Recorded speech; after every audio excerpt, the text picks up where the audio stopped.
Hello friend, ઉનાળામાં ઘણીવાર સાંજે શાક બનાવવામાં કંટાળો આવતો હોય ત્યારે આ ચટપટી રેસીપી ઓછા સમયમાં તમે બનાવી શકો છો।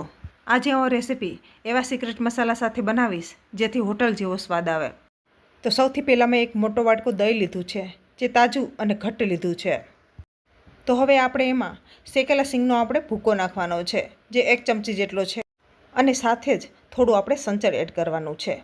આ બંને વસ્તુ એડ કરવાથી આ દહીં તિખારીમાં સરસ એવો સ્વાદ આવશે। ત્યાર પછી આપણે દહીંને આ રીતે ફેટી લેવાનું છે। અહીંયા આપણું દહીં બહુ ખાટું ના હોવું જોઈએ। ત્યાર પછી આપણે વઘાર કરીશું। આ તિખારીમાં અસલી સ્વાદ તો વઘારનો જ છે।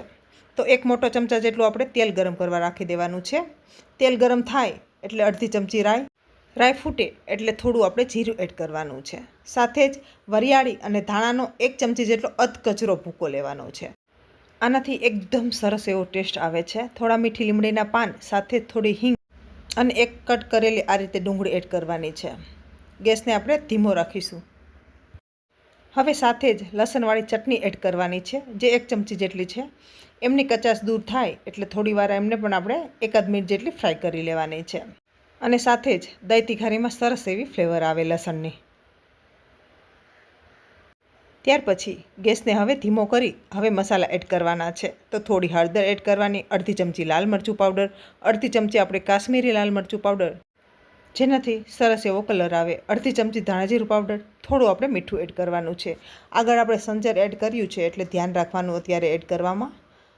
ત્યાર પછી સરખું એવું મિક્સ કરી લેવાનું છે। થોડી વાર ચડવા દેશું, સરસ એવી સુગંધ આવશે મસાલાઓની।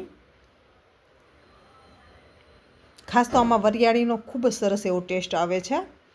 ત્યાર પછી હવે આપણે ગેસને ધીમો કરી દેવાનો એકદમ અને દહીં ફેટેલું હતું તેમને એડ કરી દેવાનું છે। સરખું મિક્સ કરી લેવાનું છે। સરખું મિક્સ કર્યા પછી ફટાફટ ગેસને આપણે બંધ કરી દેવાનો છે। ઉપરથી આમાં કસૂરી મેથીનો સ્વાદ પસંદ હોય તો એ પણ નાખી શકાય છે। તો તૈયાર છે આપણી દહીં તિખારી। બાજરાના રોટલા કે રોટલી સાથે કાઠિયાવાડી દહીં તિખારી એકદમ તૈયાર છે। ઉપરથી થોડા આપણે ફ્રેશ ધાણા એડ કરવાના, ગેસને બંધ કરી દેવાનું, સરસ મિક્સ કરી હવે આપણે નીચે ઉતારી લેવાનું છે। વિડીયો ગમે તો લાઈક કરી સબસ્ક્રાઈબ કરવાનું ના ભૂલતા। મળીશું આવા જ વિડીયો સાથે।